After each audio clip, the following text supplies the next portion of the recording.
এই ম্যাচ নিয়ে সমালোচনা করছে অনেকে।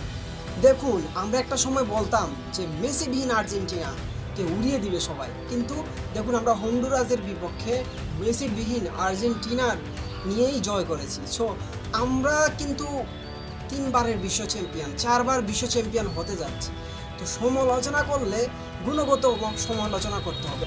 অনেকে বলতেছে শুরু হয়ে গেছে ফিফার কারচুপি, ফিফা তো মেসিকে চতুর্থ বিশ্বকাপ জয়ের জন্য দৌড়াচ্ছে। কিন্তু আপনি কি সান মারিনো? আপনি কিভাবে এই কথা বলতে পারেন? সান মারিনো কিন্তু বাংলাদেশের কাছে হেরে বলছিল ফিফা নাকি বাংলাদেশের পক্ষে কাজ করছে। তো সিজনাল ফ্যান না হয়ে গুণগত সমালোচনা করুন। বিশ্বকাপের নিজ নিজ ফর্মে ফেরত চলে এসেছে। আজকের যে পাসটা দেখুন, শুরুতে লাউতারো মার্টিনেজের কাছে বল ছিল, কিভাবে ব্যাক পাস করলো, এখান থেকে কিলিয়ান মেসির গোল। এতে আপনাকে বলে দিবে যে আর্জেন্টিনা কতটুকু এগিয়ে গেছে। পেনাল্টি নিয়ে আপনি সমালোচনা করছেন, কিন্তু রেফারি তো ভালো সিদ্ধান্তই দিবে। রেফারির উপর আপনাকে আস্থা রাখতে হবে।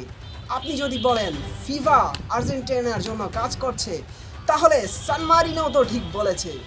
সান মারিনো বাংলাদেশের কাছে হেরে বলেছে, সান মারিনো বলেছে ফিফা বাংলাদেশের জন্য কাজ করছে। সান মারিনো এবং ব্রাজিল সমর্থকেরা একই সূত্রে গাঁথা।